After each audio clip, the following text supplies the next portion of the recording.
All right, ladies and gentlemen, welcome back to the Wedge Out Arena podcast, aka the WOPcast. Today, for us and I are joined by Apze for the new balance patch. How's it going, man? It's going good. I'm really looking forward to this patch. Yep, me too. So, all right, first, before we go line by line, like, what are your first impressions on it from the two of you? I like it. Long form or just a sentence? How about 1 to 10? Okay. Overall, really good turn 1 buffs, but not to units that were already OP mostly. There's a couple in there. Yeah. And then also buffs to a couple of underused turn 2 units. So really both general playstyles are getting some new tools. I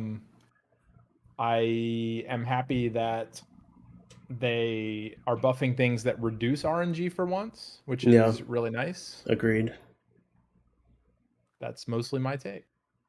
What do you think for us? I'll just give it 8. Basically, what Apze said, it's literally Apze. It's like it's between 7 and 8.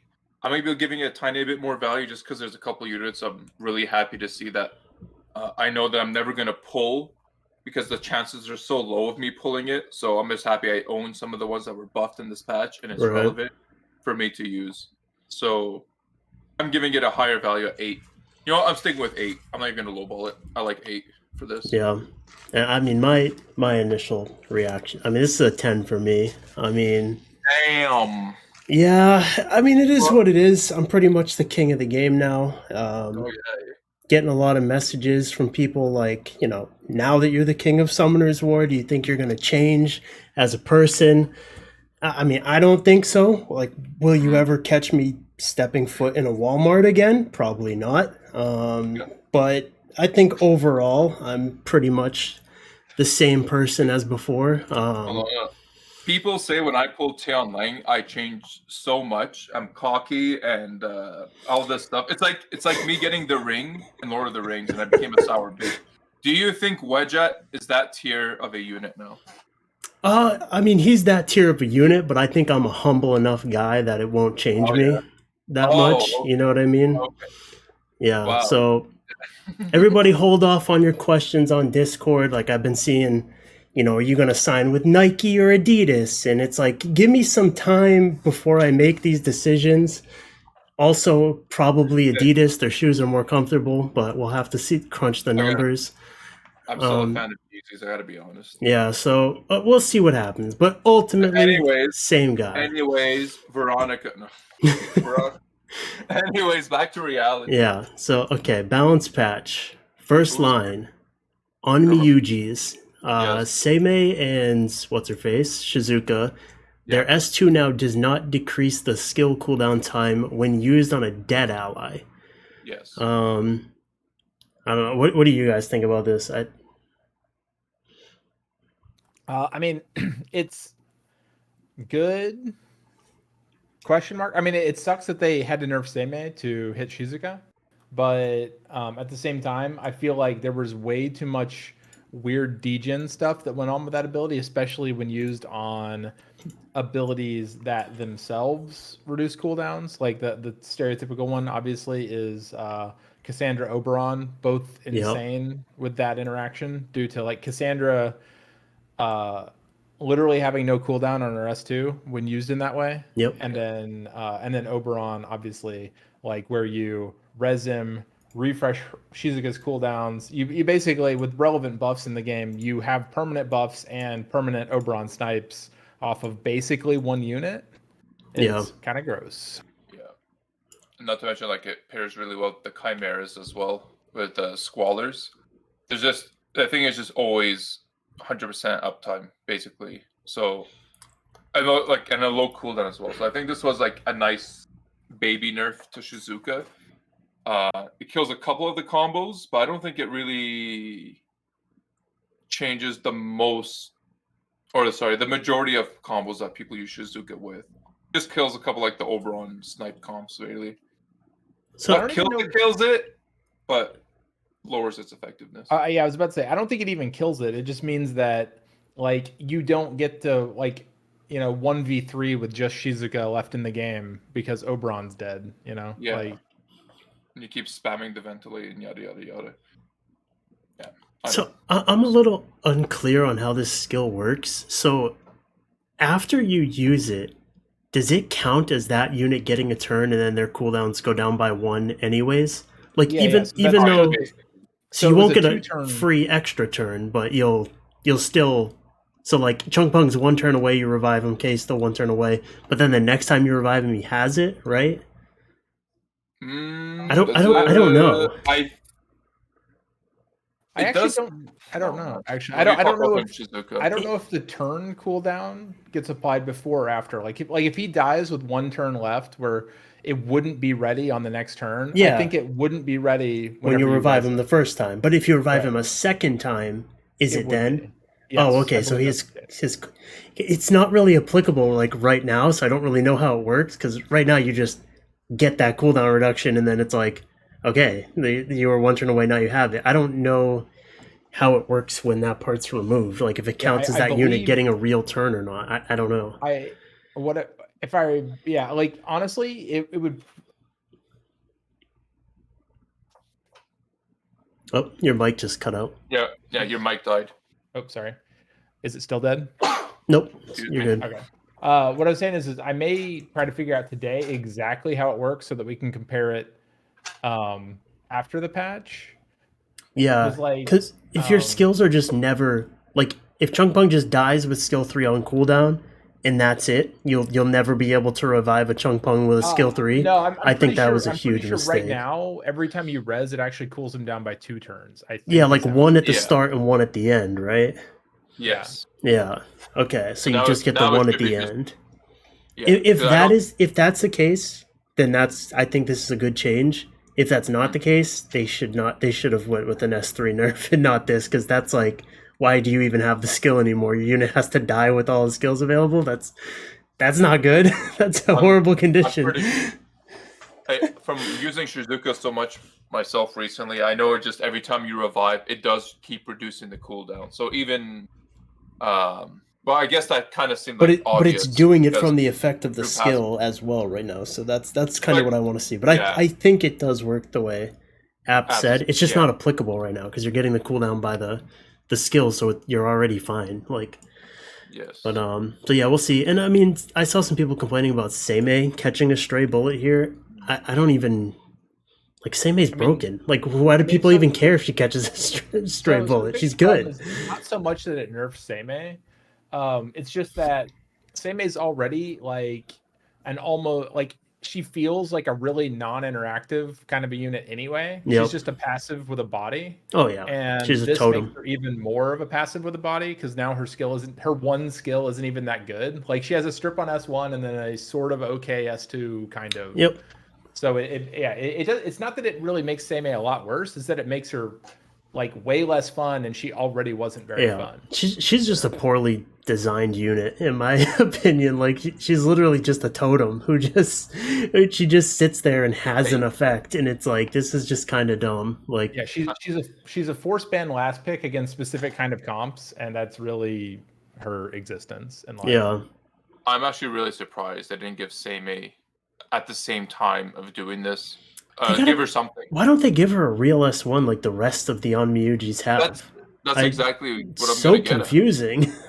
Why does she not have an S1? I really thought that Seimei was losing her S2, and as I scroll down to the end, I was going to see Awakening change for the light Onmyuja and see something. And I was shocked that nothing came up. Yeah. It is maybe just to make her more fun and interactive. Like, I don't think she even necessarily needs a buff in replace of this, because I think she's going to do what she's doing right now to the exact same effectiveness after this. But, I mean, at least make the unit fun. Like, it's a fucking video game after all. Like, that has to be some element of the game. It's fun. Yeah. It awakens to accuracy for no reason. Does she really? That's fucking hilarious. She can strip on... we complain about attack types getting res awakening, but then there's Seimei getting accuracy awakening with a shit strip chance of it. Basically nothing to have to land. Okay. Anyways, Veronica. So Veronica getting hit pretty hard.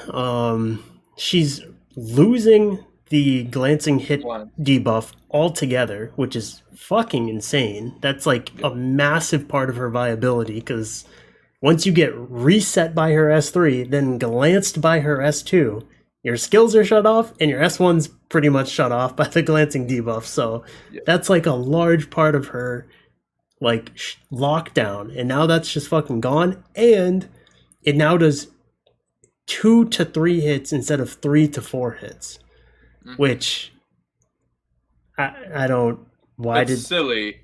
I don't know why they. Why 2 to 3 though? Why not just make it 3 always? 3. So then it's always the lower end of the previous form, but it now doesn't have the random chance to only hit twice and be awful.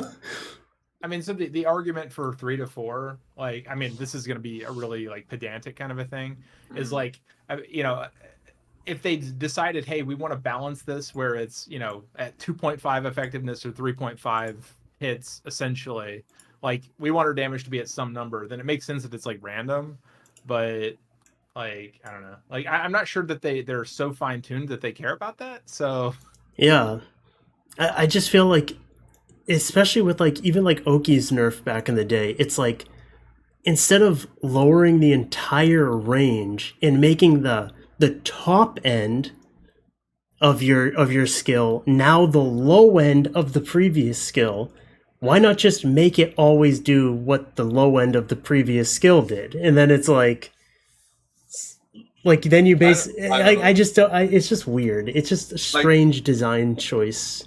You gotta remember, they like even having damage variation, like an example of illusion. So that's every skill in Summoner's War is damage variation. I was saying an example of illusion. There's even a variation of like your cards range from 7,000 to 7,500 as an example, and nobody fucking gets why this is a necessary thing. That's what it is in Pokemon too. I don't know what it is with those games. Wait, you're right. Yeah, you have damage ranges in Pokemon. You can take anywhere from like 10 points of damage range from any attack. It's crazy. Oh, I guess. But and then the water one's getting a passive bump. It's not. The total is the same, but it's like the total is the same when you hit the top end. Yes, well, no, it is lower overall. So it's 3 to. Well, yeah, on average, because on average you're going to do 2.5 hits at 4%, right? Yeah. Versus so 3.5 hits at 3%. Yeah, so it's weaker. It's so weird. I don't know. Like, Amber's just catching a stray, and she's just going to stay like that, I think. Yeah, and I mean, and there is a secondary effect, which is that the glancing is itself a debuff that she scales off of. So like she doesn't stack her own stuff as fast. That's right. Kind of shitty. It's just dumb, especially when like Veronica's best skill is her third one. So you could have just touched the third and just let Amber be. Like you didn't even have to do this. Yeah, they definitely have a habit of doing that. I don't know. Like maybe they just thought they like one turn isn't. I don't know. There's a weird kind of thing though, because like one turn, if you're like, it means she's not protected from violent units. Where 2 turns is, so you can't really nerf her to 1 without like changing her strategic use. You know. Like, but she would still just be Gianna with less counters though, because it's like then you're not getting Haeganged, Josephine, or anything of the sort. So it's like you're still just Gianna, one of the historically best units in Summoner's War history. You're still just a power crept version of her, even at a 1-turn reset. So yeah, we'll have to see how that plays out. I just think it's a weird approach. I think Veronica stays super strong by keeping her super strong skill 3, and then Amber catches the stray for no reason. So it's like bad on both regards, in my opinion. But but all in all, Veronica is weaker now, correct? Oh god, yeah. Yes. Okay. So she is nerfed. Is this her final nerf? Most likely. I don't see them. I actually don't think so. Because I'm not expecting like I don't even think her win rate's going to change. Yeah, I was about to say, I made this prediction. I don't think I'm going to be wrong, but I'll be happy to be wrong, which is that we're going to look at her win rate after this patch. It's still going to be like a 55, 56% because she's still just better Gianna with higher base speed. Yep. It's like, okay. At least personally for me, her not having the glancing. She's easier to ruin than Gianna too, because she doesn't need crit rate. This unit is just dumb, man.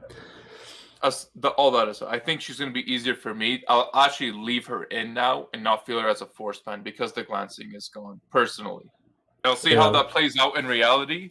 But there's also a world too, though, where we look back at this and we go like, wait, Veronica's win rate stayed the same against all these turn 1 teams, but then also got higher versus Juno reliant turn 2 teams. So it's like there's also a world in which her doing less debuffs heals the opponent's team less and ends up actually translating to her team winning more often.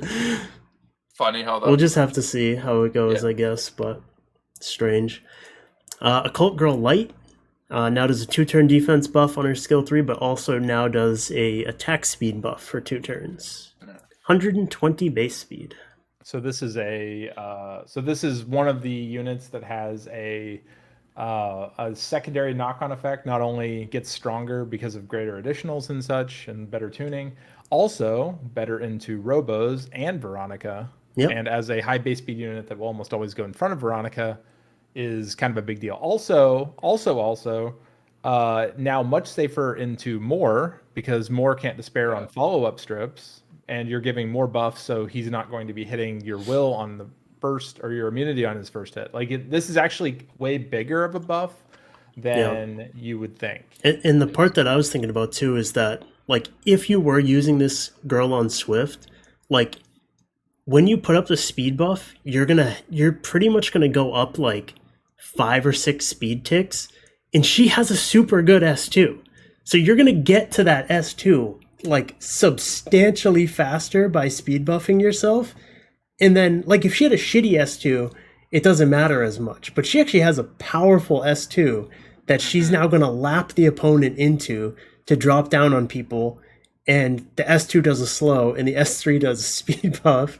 And so it's just like speed take hell for your opponent to be slowed while fighting speed buff. And I think she takes the place of Chung Peng for being the best strip into Vio proc into AoE. Yeah, you could definitely do Vio too. Vio on Laura, I think. Vio Laura is better than Vio Chung Peng, I think. Just because of all the safety measures it gives you, protection, the speed buff, element advantage of not being at an elemental disadvantage, and just... And as now, can you stun is very counterable? Yes, but you can choose not to use it if you're in that situation. But and a way better S1 than Chung Peng. Yeah, you could just fucking go apeshit with the S1. Do we want to take a bet on who is the most successful with their now 310 violent Laura? Thompson.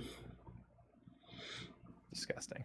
So let's not forget he has Wedge at 2, but well, he has everything.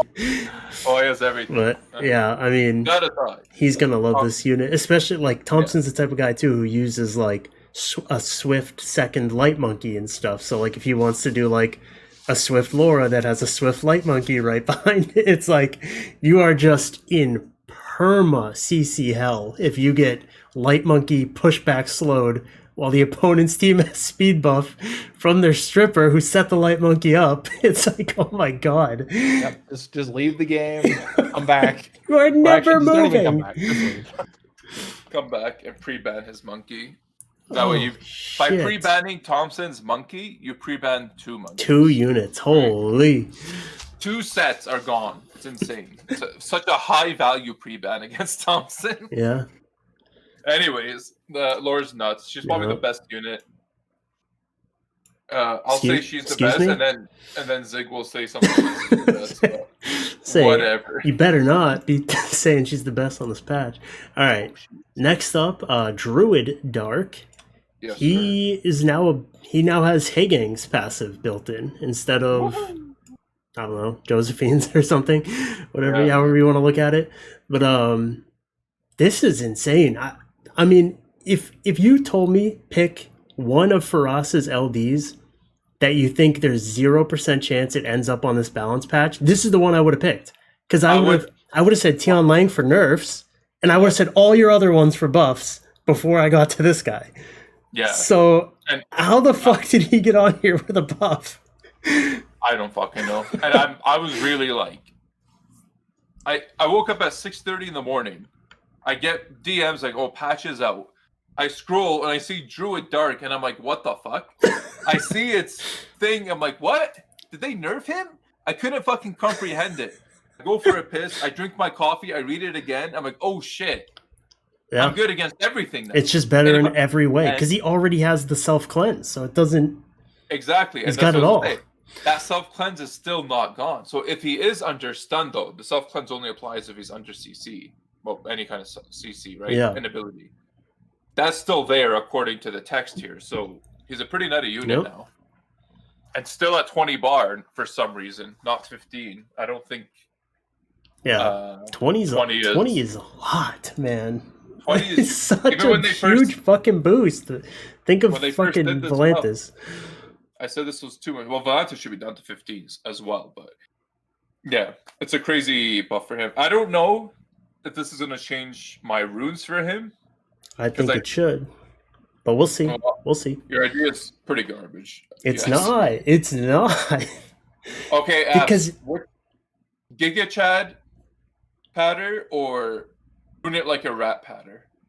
The funny thing is, both are wet noodle patter. That's the thing. There's actually no difference. You're out of your goddamn mind. If you think patter hits for like 10k on a crit, you're just sleeping. It's probably less.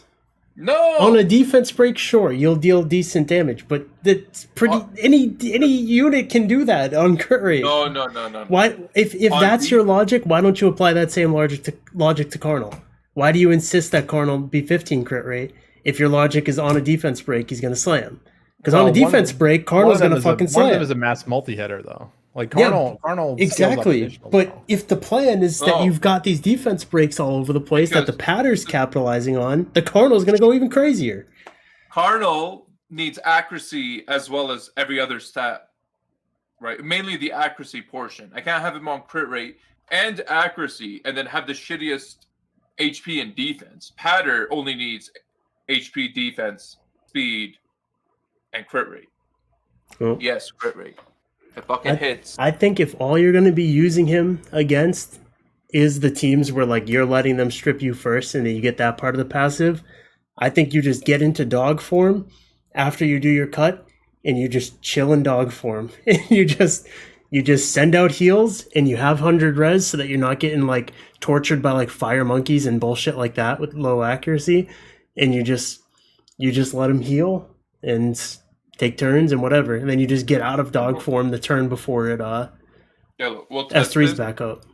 We'll test it, but I think you're going to be very disappointed in the results because if Patter stays as a dog, he could still be CC'd.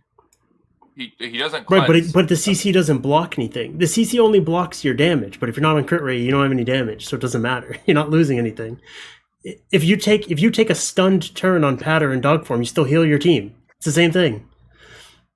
Yeah, but you want him to be reducing cooldowns to have his S3 back. Yeah, ideally, but still, it's like you still just have the benefit of just sitting there and healing your team AoE every single turn.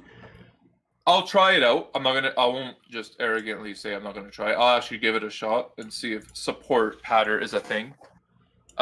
Like pure support patter, and then he does like less than 2 damage when he does his S2. We'll try it out, but that's a shame to my.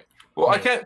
Well, then what do you do with the Arties? Like the Arties are like fucking pointless. What accuracies? I would just do damage reduction, and then on the right I would do recovery and speed proportional to lost. Recovery is on this S4.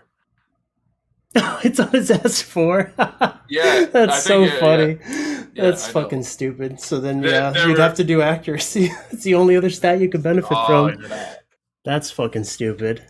I thought when they were changing Arties and made S3, S4 a combined thing, they might as well have made all the S3, S4s for accuracy and recovery as well. But then that would kind of juice up Riley a little too much. But aside from that, Patter's going to be on crit damage, crit rate, I guess. It is what it is. Maybe he'll be on 100 res too. Let's see if I can pull off a double red line. Probably not. Anyways, mage. Dorothy.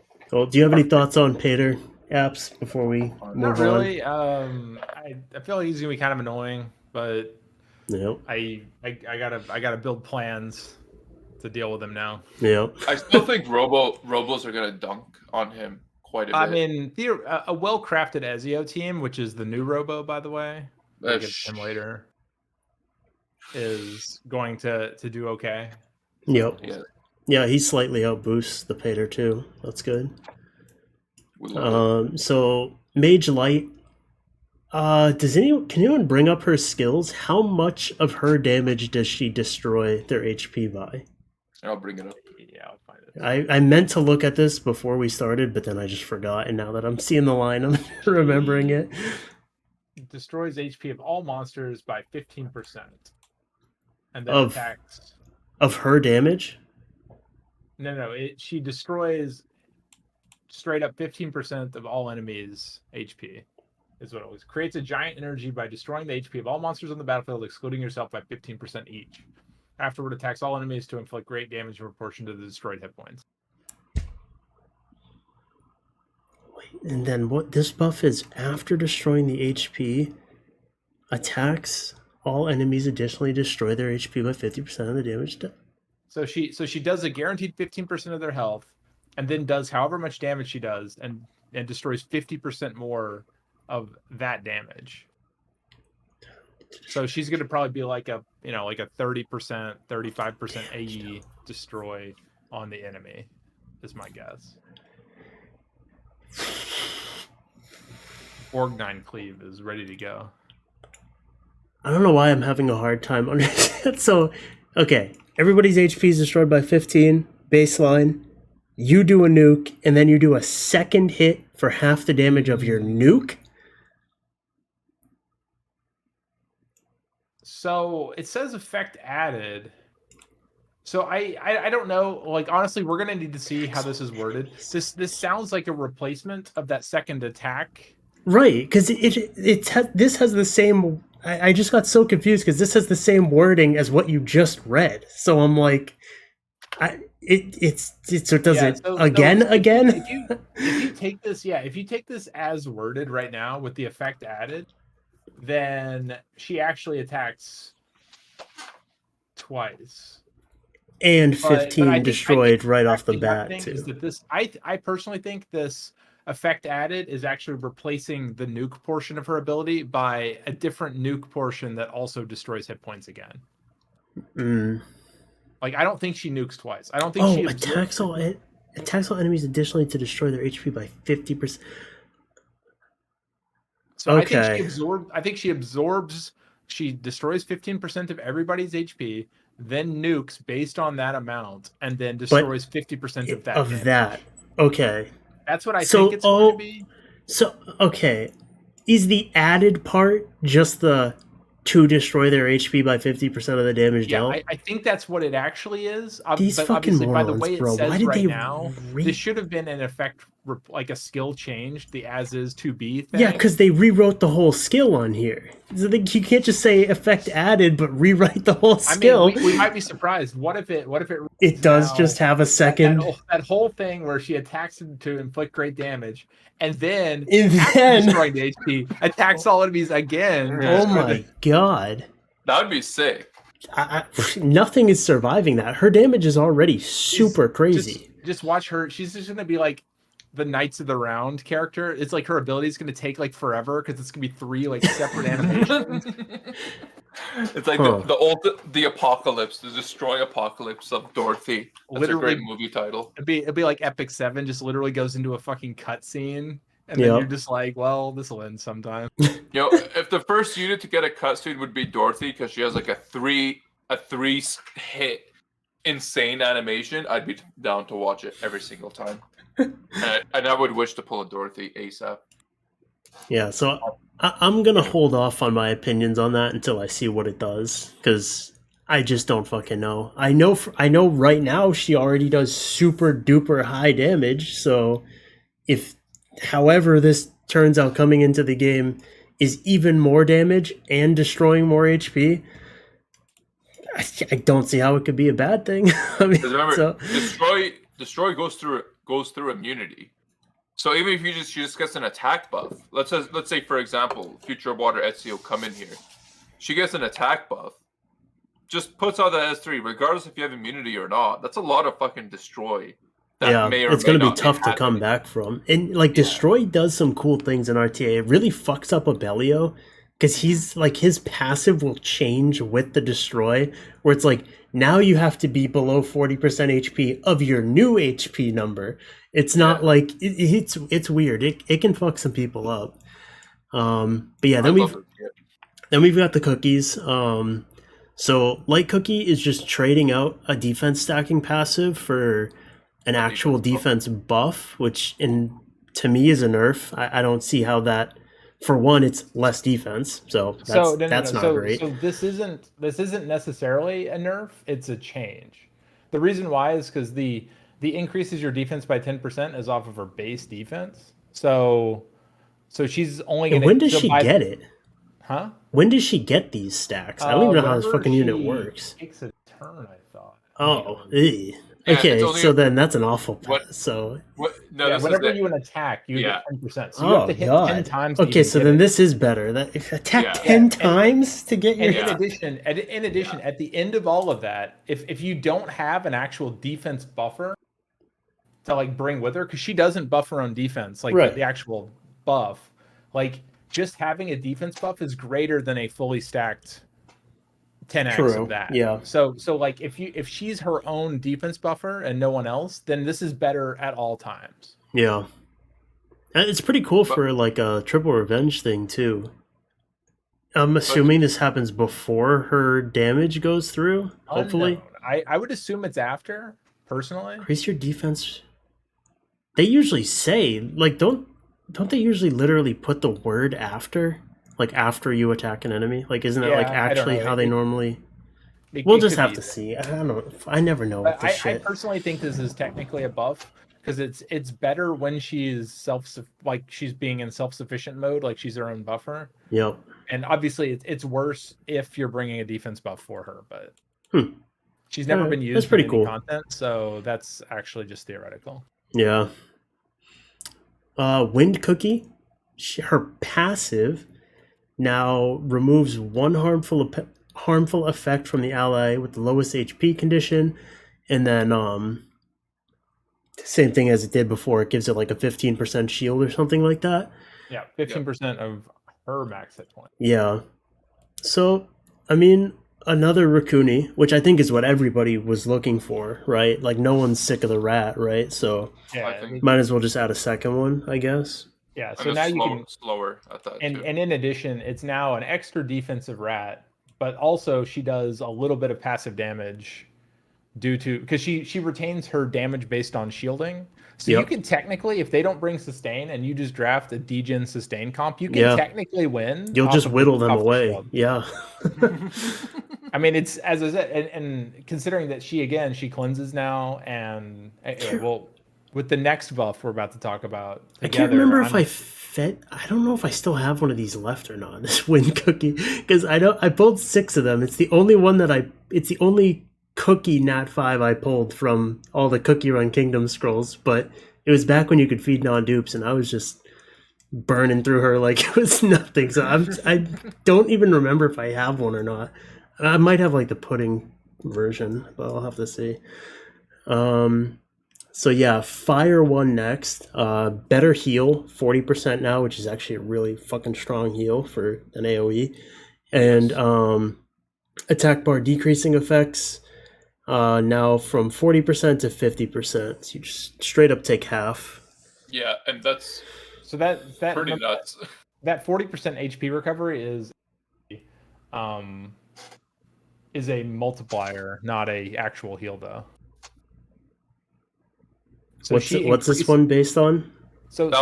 She makes all healing increase by 40% now. Which this is still her passive. This isn't her heal. This is her passive. Oh. Yeah, but I mean, and now it means you're going to be seeing like 10k fucking rat heals if she's on the team. Bro, I forgot she even had that part of her passive. Yeah. I didn't even know about that. Her S. That's why I like this thing on. I'm surprised she's even on this patch, to be honest, because I think she worked fine as she was. It's just so many people didn't use it appropriately. But what do I know? I'm an idiot. I'm happy though. I would like to proclaim that I'm predicting the new cancer is in fact going to be double cookie Raccoony, and then basically 2 degen other units. Like you're gonna see Raccoony, double cookie Ragdoll plus X all over the place, and it is going to be incredibly frustrating for literally every person in the entire world. Yeah. I mean, like, it reminds me of, like, the 2 seasons that we played of Molly Vigor, but, like, at least Vigor had the courtesy to, like, blow up your units and not make the game take so fucking long. Make Vigor red again? Yeah, the hardest thing here is going to be figuring out exactly which, like, degen bruiser does enough damage that you can force damage through. That it still works, yeah. And it's one of them is going to be Ragdoll a lot. You're going to see, because I mean, you just think of Ragdoll Fire Cookie, and then Raccoony. It's silly. It's silly. Yeah. It's going to be a silly thing.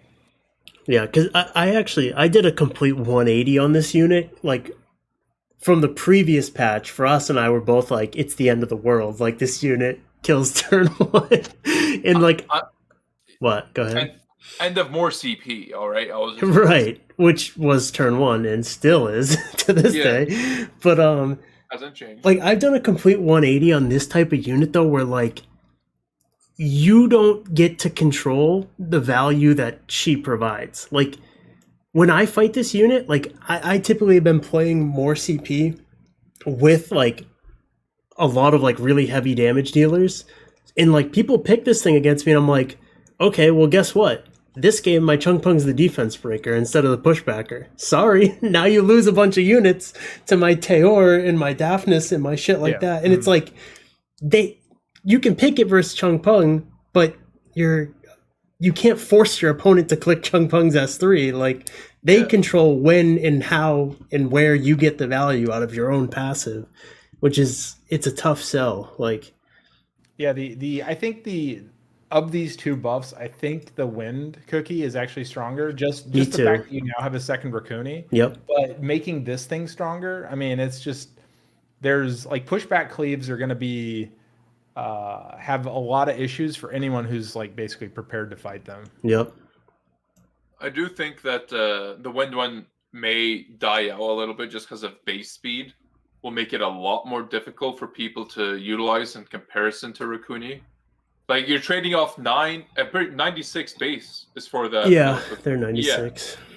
So 9 less base speed in trade-off for much better HP. Does she have, like, a real awakening? Because I know even Raccoony has a res awakening, too, for free, which is fucking crazy for a nat 3.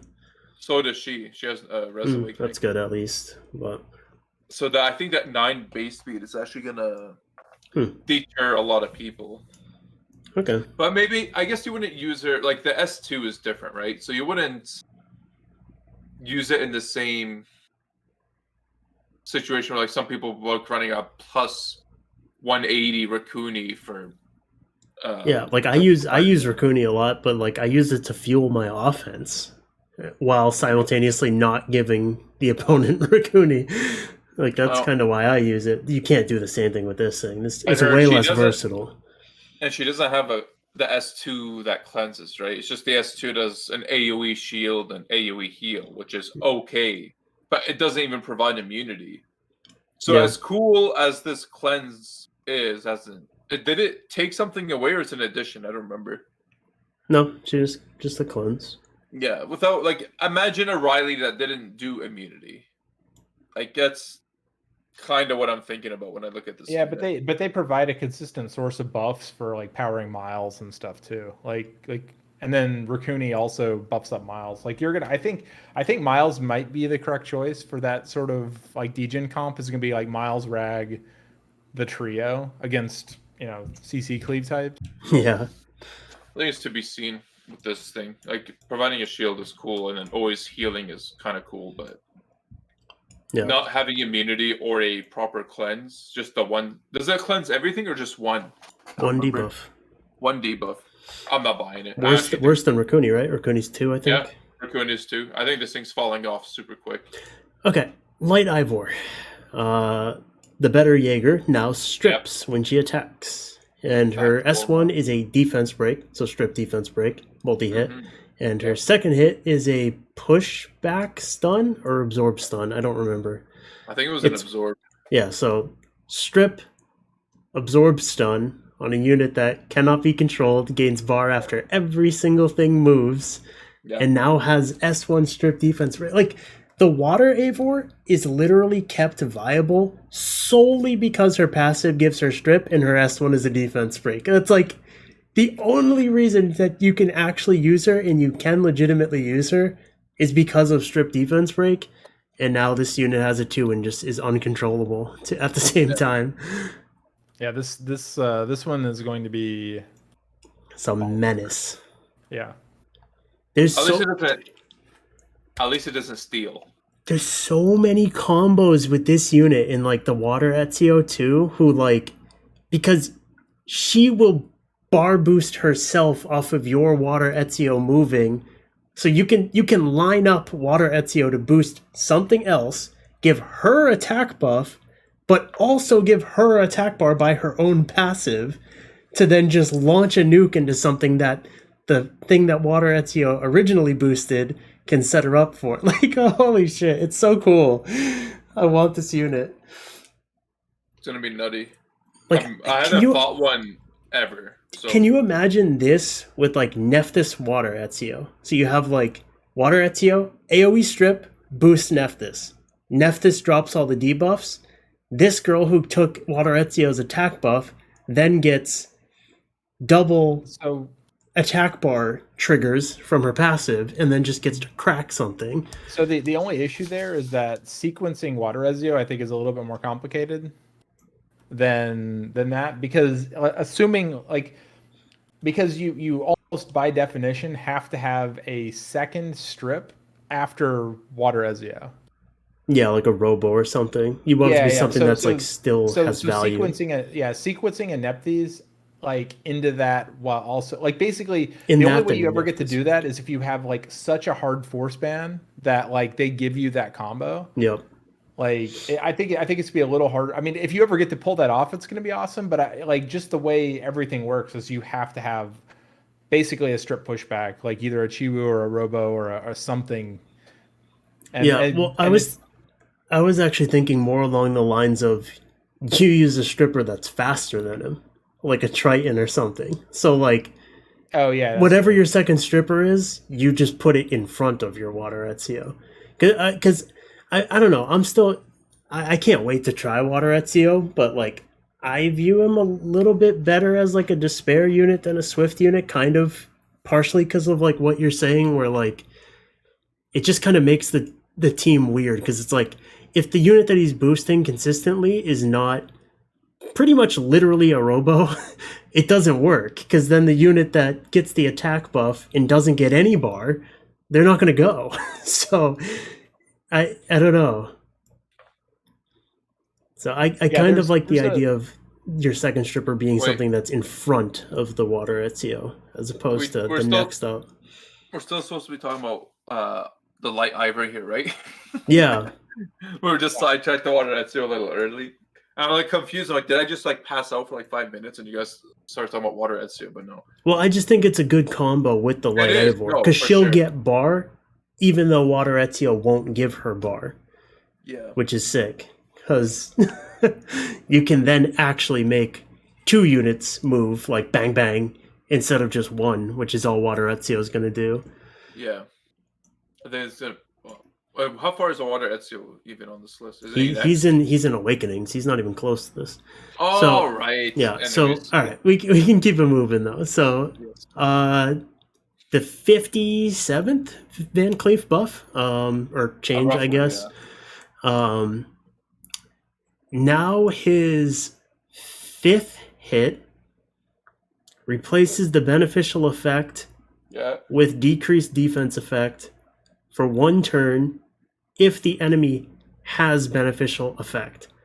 Yeah. That makes no fucking sense because it makes it sound like they have to have two beneficial effects the way that they word it. I know it's not how it's going to work, but how they worded it is you'll replace one beneficial effect with a defense decreasing effect if they have a beneficial effect. So it's like, well, you don't have to put the if part. If there's something to replace, then obviously it has to be there.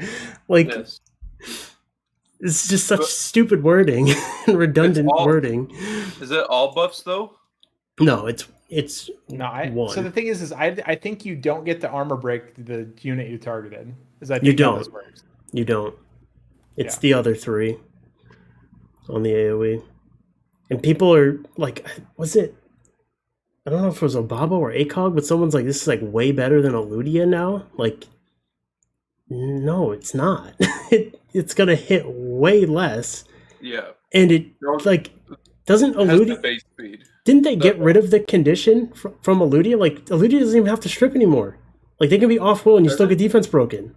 If that's correct, then yeah, Eludia is still way better. I mean, it is still going to be the best despair unit in the game, which is kind of nice.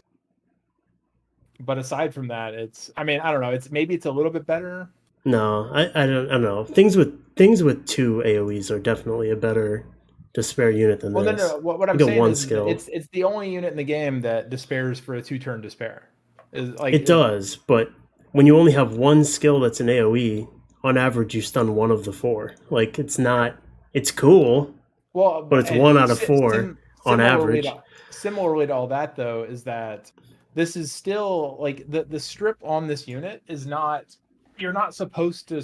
This isn't supposed to be your first mover, right? Like this is supposed to be like. So then this is a nerf in that case. I mean, it's now you can't defense break if this is not your first mover. No. But what I'm saying is it's a nerf. Like it's not a nerf. It means that he is now more threatening if you ban the primary stripper. Yeah, he's weird. I don't know. It is a buff. It's just a weird one that is almost nonsensical because. But I mean, I still think people are underestimating how good exactly he is. Yeah, well, he's a weird unit. I'd rather have Eludia just like moving third, and then she's like, because she does her thing whether they had will or not. So she'll clean up your mistakes, but also capitalize on the units that did get stripped still. Whereas this guy, it's like, okay, you want him second so that if the first one gets banned, then he goes first, and then he will do a defense break. But, I mean, what does that mean? Does that mean he's on Swift? I mean, does that mean, like, how is he ever your second mover? You would use this guy, at least in my opinion, and the problem is I don't own him, and I would like to own him, actually. He sounds fun. He is the most premium Tomoe counterpart. Like if you could run something with like Nyx, him, Tomoe, and then something then like 2 single target snipes or something of that nature, that's his like premium comp. Like you throw in a Barbara and a Ziana or something, right? Like that would be an insane team. And he would be perfectly suited for that because you're pre-armor breaking for Barbaras and Zianas and all kinds of shenanigans. Like that's in my opinion how he should be used. The problem is that who has all of that to even play with it, and why aren't they playing something more effective if they're dropping a 4LD5 kind of a team, you know? Yeah. Like and if your goal is G3 where ragdoll's in 30% of your games, like good luck. Yeah, it's with stuff like that. He's difficult to use. The thing is like, again, he would be like, I think you could sequence him into a team to where he's perfectly suited. I don't think that. I don't know. I still disagree with every single person who says he's bad. I don't think he's bad by any means. He's not bad. No. No. No. If you listen to what people say, he's bad, and you should feel bad for saying he's not bad. Yeah, that's why Niu's never been on the podcast. It's like he's still a like. That's why. He still is a technically better stripper than like he's just as good at stripping like an AE team as like or he does get screwed over by multi buffs, but it's like he's just as good at stripping single buffs as any other unit in the game that strips because he has a 100% chance to do so. He can 2-turn despair everybody. He has the primary target gets a lot of strip chances where some don't. Like Nyx has an 80% chance to strip one. This guy, okay, I won't talk anymore about it. But point being is he's actually pretty good, and people need to get over themselves. Now and they fixed his awakening on top of that. He was res awakening. Now he's accuracy awakening. I do still think that there needs to be a buff there for you to do it. Like, we need to stop this nonsense. Like, they just, over time, they remove that condition from every unit that they give it to. So why are we still doing it when we know 3 patches from now this is getting removed? It just is. It always does. Always. They don't leave this. Like, the only unit that still has this condition is Gianna. Like, she's the only one where it's like, that will's got to be there, and then I can stun you. I don't know. I think there is something to basically saying that, like, you are in more danger by removing the primary stripper than by removing him. He has a bonus for having to be your stripper. Is basically what it reads now. He'll also be cool with Water Ezio, where, like, by the way, if you did want to, like, if you're just like looking at the board and you're like, oh, I'm faster than this guy, like, fully, you can just hold the Water Ezio's S3, use its S2 on something for some value, and then just let this guy be the stripper that match and just tee off on him, Yeah. There's some like option select kind of stuff in there as well. I mean, like, again, I don't want to harp on it too much, but people need to give this guy a lot more of a chance than they give him. I agree. Yeah. Okay, so we can keep going here. So this next one made me angry. Kumar, he now, instead of silencing with a 100% chance, Oblivion's with a 50% chance. Why 50? I don't know. You can't use this. 50? You can't use 50. Like, come to us. Wake up. We don't use 50s around here. Okay? I've heard people say it's just like a siege thing. Have him on defense. Yeah. He would have been cool to use an RTA though. Bro, you cannot stare down a team with a Raccoony and be like, I'm gonna 50% of the time get an 85% chance to Oblivion their Raccoony, who then has an S2 that gives it an additional turn and immediately shakes it off. It's like, this is pointless. Make it 100%. We'll talk about it. I don't even think we should hover over this any longer. So next one, the Beast Monks meditate S2. It now just cleanses themselves and heals themselves and still does their target. This is just the natural progression of this skill. Like, this was obviously going to happen eventually. In a couple of years, they might even be pretty good. Yeah. They're just... Some of these units, they just really fucking slow roll. It's insane. Honestly, I don't know. Like if I could figure out a Tomoe Shazam kind of a setup, then maybe. As long as you're not thinking about a Tomoe Kumar setup, you're good. Kumar. Don't think about Kumar. Think about Shazam. Fucking Ababo talked me into double modding a Kumar like 2 months ago, and now I hate him even more for it, just because they're just spitting in my face with this. You're getting those double mon back. Yeah. Next up, Artmaster fired, Joseph Gunn. Enemies cannot counterattack his S3 anymore. That is fucking crazy. Insane. It's so good. This like puts Joe Gunn in what rank? Because of base speed, he can never be number 1 in terms of being like an AoE stripper, but he's like... This is so good, man. Like, I don't know. I love this. Because the rank of best strippers with the average base speed, he's like top 3, maybe number 1. It requires some thought right now, to be honest. I can't fucking decide. Between Joe Gunn, Water Ezio, and I can't remember who yeah. So we could just say Van Cleef to piss people off. Chiwu's in there. Yeah, Chiwu now. But Chiwu has a speed lead though. That's why. But yeah, Van Cleef is terrible because people will believe you. So There's so many, like, obviously, like, the natural reaction to this is like Vertihile. You're not getting Vertihile anymore, but like when I used to use Joe Gunn a ton, one of my biggest pet peeves with him is because like Kinky used to be super popular, and after you sealed something, you were out of your own will, and then you would drop your S3 and Kinky would defense break you, and now all of a sudden you're on like this timer before you get fucking popped. So like it's so good. I mean, Kinky's not used as much anymore as he was back then, but like there's so many little interactions that this saves you from. It's beautiful.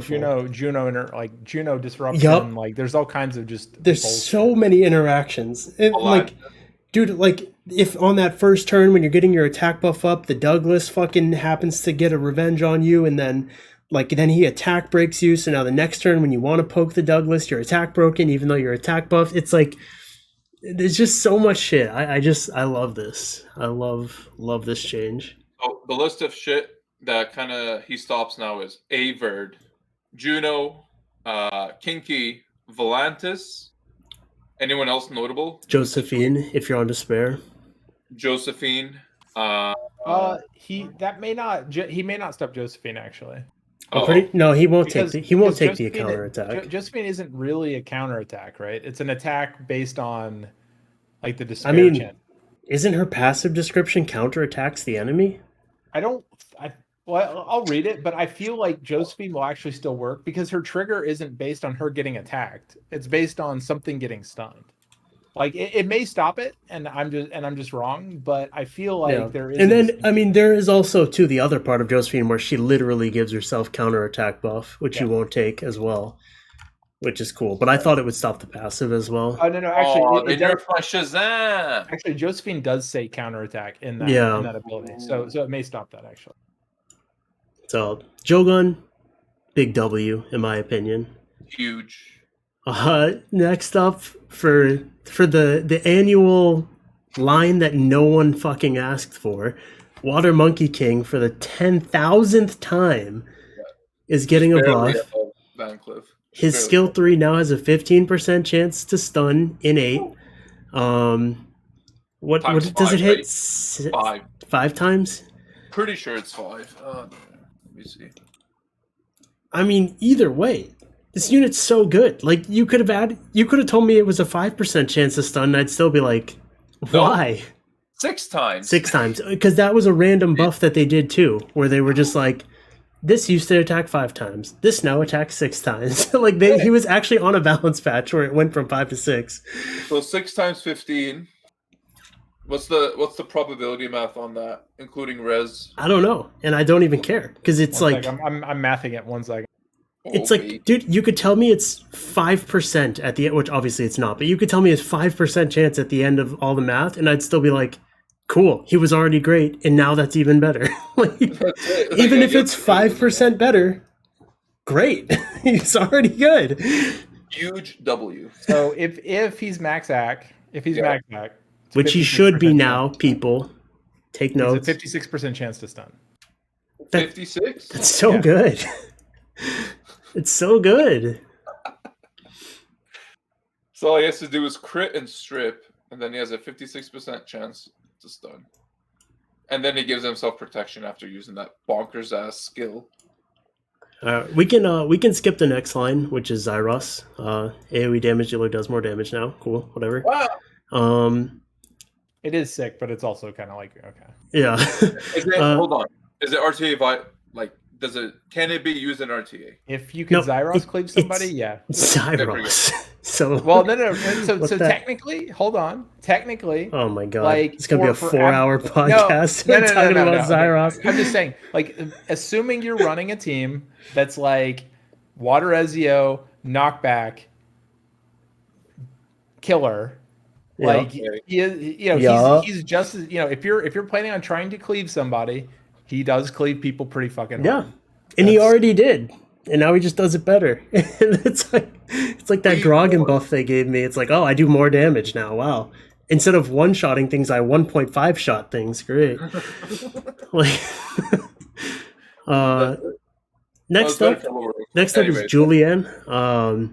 So instead of cleansing himself when he takes fatal damage. He now cleanses himself at the start of every single turn, which is so strong. I don't know if it makes him good or not, because he still just feels like a totem that just kind of sits there until he inevitably dies and just eats a bunch of pushbacks and fucking like gets resets. I am greatly looking forward to heal blocking him and then cleaving an entire team with something that just hits for 1 damage. Yeah, because there's gonna be some serious situations where you want his old passive back. Like, his old passive actually used to make things pretty fucking awkward with like having to hold off AoEs and shit like that, because if you put him to 0, he was gonna cleanse himself and fucking get a heal and then come at you. Well, I mean, he'd be that part doesn't necessarily matter actually, because like the only thing that really affects stuff now is ATB pushback, because and also there is a minor change with maybe like Nemesis, where if you're repeatedly hitting him when he's already low hit points and he's healing, like he's gaining more attack bar that he wouldn't when he's already sitting at 0, like that kind of stuff. Yeah. But I mean, him cleansing like at the point of damage and cleansing whenever he finally gets to take his turn doesn't really affect anything. Am I overreacting to this? I don't know. I just think, like, especially when you're, I mean, Chung Peng, as always, the go-to, the boy. Like, once you got the defense break on him, though, like, you couldn't really capitalize. Like, the very next hit on a defense broken Julian is cleansing his defense break right off of him. And then you just, because he's just so frail and on Nemesis and whatever, and so you get the defense break on him, and then the very next time you touch him, his defense break is gone. Like, the fact that now the defense break can just sit on him until you're just done beating the fuck out of him, it's like, that's going to suck for the Julian player. This is a nerf. I actually It's not a nerf. It's situational. It's like, there's just going to be situations where it's like, this person just got 1 defense break on me and is just pummeling my face in while my team gets depleted. So the big change that actually does matter, or that also matters, but the opposite direction, is now you can't kill him with dots or bombs or any of that kind of shenanigans. And you can't attack break him, which is huge. Like, his damage fell off a cliff whenever he got attack broken, like most damage dealers do. And now you can't do that. Like, there's benefits, but I just think there's going to be certain situations where you're up against CC Cleave and he's actually just worse, because they're just getting that 1 defense break on you, and then your whole team just starts to evaporate. You wouldn't really take him into CC Cleave, though, would you? I mean, what else are you fighting? Like, you're either fighting Bruiser, which he doesn't. There's better Bruisers than him to fight other Bruisers, or you're fighting CC. That's the only 2 teams in Summoner's War 2023. Like, those are the 2 options. I guess it's to be seen. Water Vampire, nobody cares. Yeah, I mean, I'm gonna build a Leo counter version of him just because I think he's gonna do a butt fuckload of damage, but it's cool. So I was actually looking at this guy as actually being one of my Water Ezio follow-ups. Yeah, it's a cool S3. I was randomly looking at this guy a couple days ago for like Leo counters, and I was like, AoE defense break. The question I have though is that decrease attack bar, is that per hit or is that 20% total? Because if it's per hit, that's basically a full ATB reduction plus armor break. He's a non-speed scaling Savannah that has no conditions. Yeah, actually. And I'm curious what this is gonna. Is this gonna get popped in with the defense break and be a 30% chance to activate and reduce by 20, or is this just gonna get added on as this happens on every single hit, 20% per hit, like? If it's 20% per hit, 100% activation, this unit is an additional damage machine gun. Yeah, if the way it reads right now is that, I mean, and again, like, I could be overreading, is that that actually, you know what? Hold on. If the way it reads right now, technically, I believe implies that it is a single 20% reduction across the board, but not per hit. The reason why is because, like, the other one says Oh, you know what? No, never mind. It doesn't say a 20% chance per hit to decrease their defense. So yeah, it just does think, it. It's just implied that every he's hit. actually just a non-conditional Savannah now. Yeah. Like I'm It pretty does. sure It sounds really cool. And he might actually be insane. I like as a Leo counter. This just sounds so good because like, not only are you going to do a shitload of damage, obviously, if you're just juiced up on Leo counter stats, but you're also going to just completely drain that team's attack bar, let your team move again, and they're going to be defense broken for your next wave of attacks. Like, yeah, like oh my god, it's so good. I'm thinking of like a water Ezio. You would need a strip after it. It's weird though, because the way we're saying it though, it's like this is better than Helena in like 50 different ways. Like, how do they like? Why would they do that? Well, it doesn't turn cycle, but yeah, like, but yeah, it even works with Helena, right? Like, you could literally do something like water Ezio, Jogun or Chiwu or something into a Leo, and then this guy goes and pushes them all back, armor breaks, and then you follow it up with any number of premium ass cleave units. Like you throw an Asima in there, you throw Maxi in there, you throw like Zyros in there. Yeah, Zyros. He's coming. We've discovered it. But like, he's got potential, I think, the way it reads. Kind of OP. He is, however, still on a Nat 4 body. Yep. So you have to be kind of careful with that. But yeah, I think I might have to build him before tomorrow. Yeah. Okay, so we'll skip all the homunculus lines. You can't even use them in PvP. We're just going to have to see how they pan out. Maybe they make giants better or whatever. I don't know. And next up, Horus Light, Duty of the Monarch. Increases the attack bar of all allies excluding yourself is now increase the attack bar of all allies including yourself. Duty of Zigbear.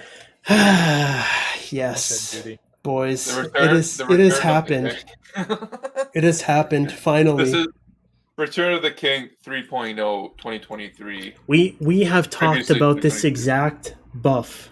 I have argued with Thompson on this podcast on 2 different episodes where he wants Wedgeot to heal himself and I want Wedgeot to boost himself.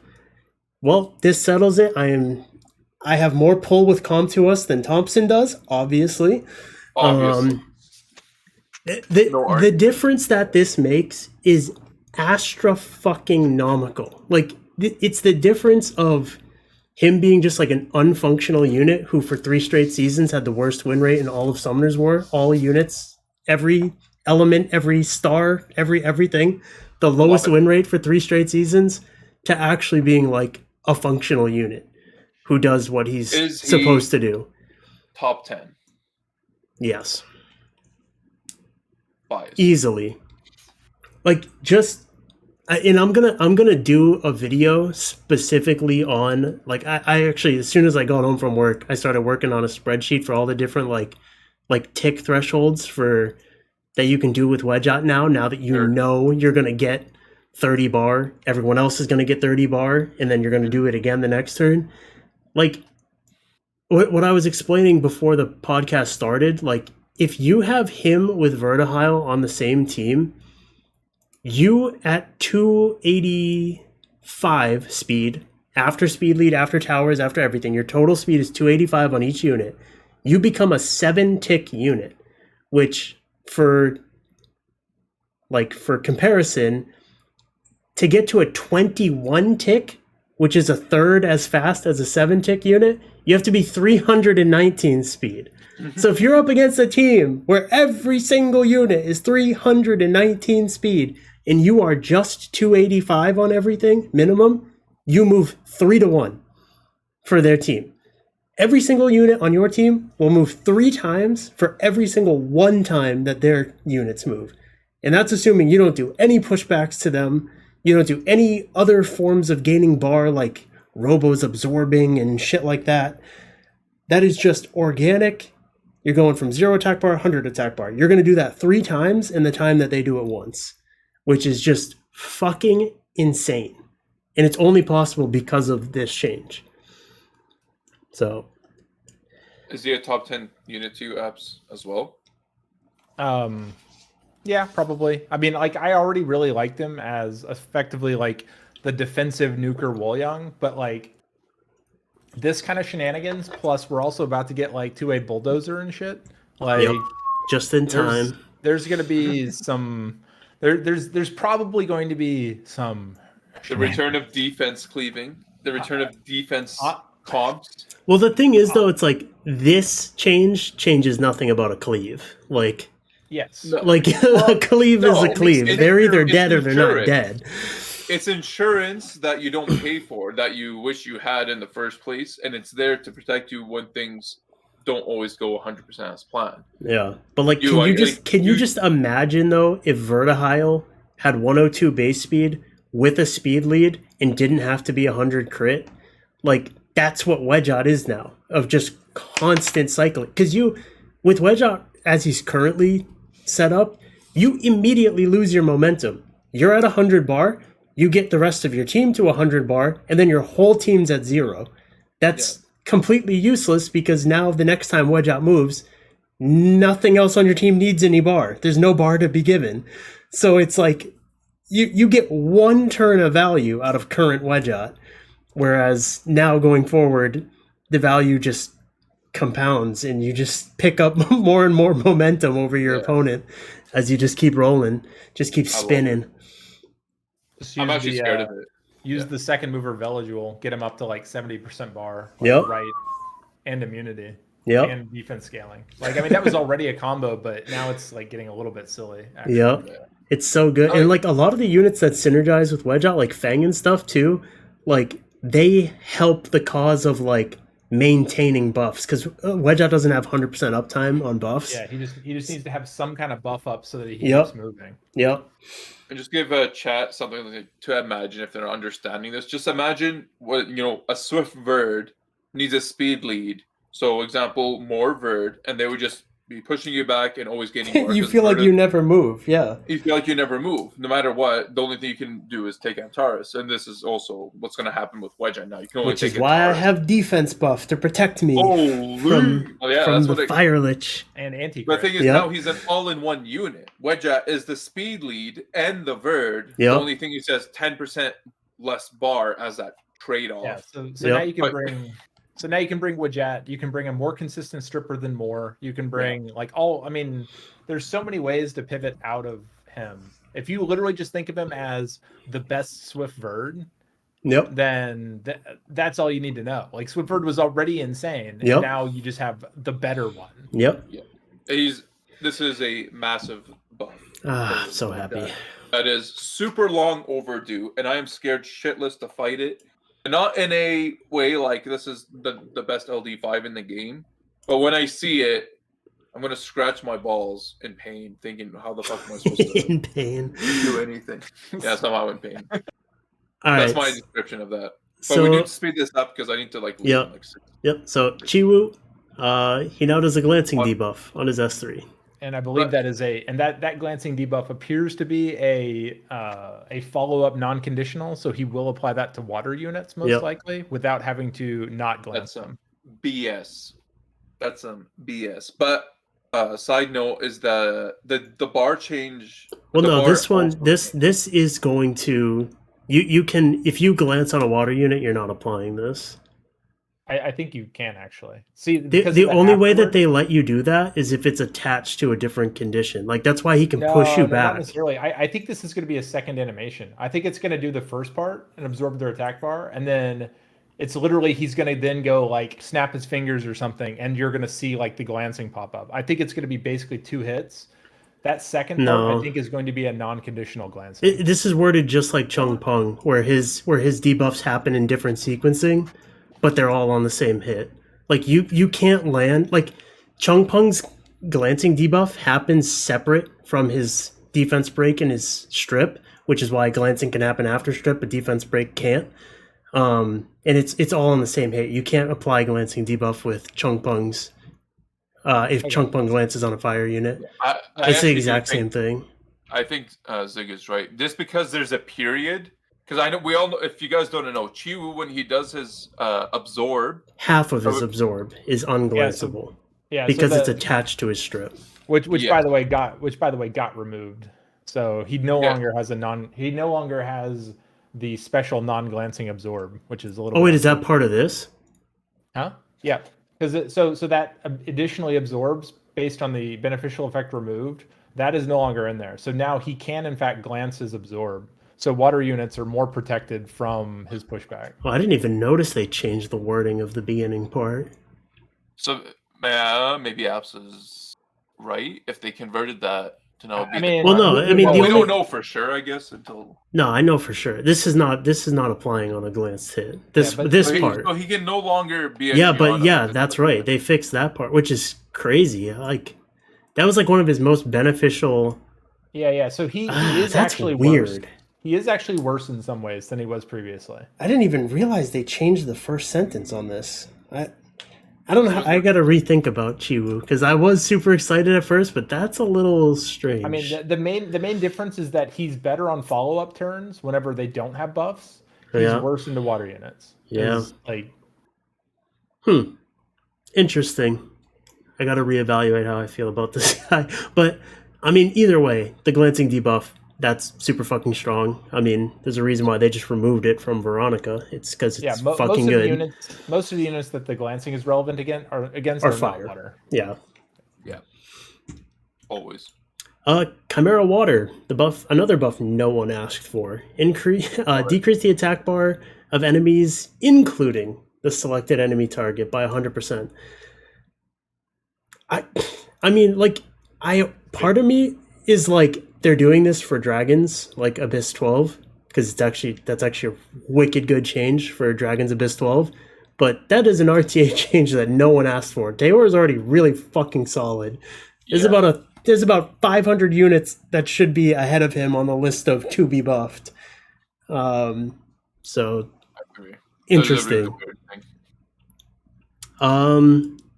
Next one that matters. Cannon Girl Dark now increases your attack bar in proportion to the amount of enemies destroyed HP. That means fucking nothing on paper until we see what the hell that actually means. Is this just saying you destroy 20% of their total HP, you get 20%? Is that what it means? Yeah. Or is it a number? Something like that. Is it like one attack bar per 1,000 damage destroyed? I don't fucking know. Like the one really cool thing that can happen with this that I think is going to be the case is because she chains that attack, like you can build like an actual single target nuker version of her. Like imagine like you just have like a galleon Bella, right? You basically snipe a unit, you then snipe a second unit, you then get attack bar for all that destroyed health.